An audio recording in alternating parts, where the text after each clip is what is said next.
लोकसेवेसाठी नेहमीच अग्रक्रमाने पुढे येणाऱ्या लायन्स क्लब ऑफ खेड सिटीच्या वतीने वर्षा मॅरेथॉन स्पर्धा आयोजित करण्यात आली। या स्पर्धेत राज्याचे गृहराज्यमंत्री योगेश कदम यांनी स्वतः सहभागी होऊन स्पर्धकांसोबत धाव घेतली। यावेळी त्यांनी उपस्थितांना नियमित व्यायाम, धावणे आणि निरोगी जीवनशैलीचा अवलंब करण्याचे आवाहन करत रन फॉर हेल्थ हा संदेश दिला। त्यांच्या सहभागामुळे स्पर्धकांचा उत्साह द्विगुणित झाला। शहरातील विविध वयोगटातील नागरिकांनी या मॅरेथॉनमध्ये मोठ्या संख्येने सहभाग नोंदवत आरोग्यदायी जीवनशैलीचा संकल्प केला। आयोजकांनीही गृहराज्यमंत्री योगेश कदम यांच्या उपस्थितीबद्दल समाधान मानले। भविष्यात अशा उपक्रमांना अधिक व्यापक स्वरूप देण्याचा निर्धार व्यक्त केला।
लायन्स क्लब खेडच्या वतीने पुन्हा एकदा ह्यावर्षी वर्षा मॅरेथॉनचं आयोजन केलेलं आहे।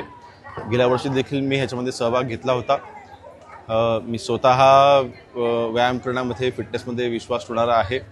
एक वेगळी ऊर्जा व्यायामातून, या मॅरेथॉनतून आम्हाला मिळते आणि विशेष म्हणजे खेड शहरामधील, ग्रामीण भागामधील असंख्य तरुणांनी आणि तरुणींनी ह्याच्यामध्ये सहभाग घेतलेला आहे। वयाची कुठलीही मर्यादा नाही। म्हणजे मला वाटतं अगदी 72 वर्षाचे तरुण देखील आम्हाला धावताना दिसलेले आहेत आणि अगदी 5 आणि 7 वर्षाच्या तरुण देखील आज आम्हाला इथे धावताना ह्याच्यामध्ये सहभागी होताना दिसलेले आहेत। मला वाटतं ह्यामधून संदेश एकच आहे की आपण स्वतःची काळजी घेतली पाहिजे, आपण फिट राहिलं पाहिजे। अगदी मी देखील गेल्या वर्षभरामध्ये 4.5 किलो वजन माझं स्वतःहून कमी केलं आहे। व्यायाम नियमित मी चालू केला आहे। आठवड्यातनं किमान 3 दिवस तरी व्यायाम करायला मी वेळ काढतोय।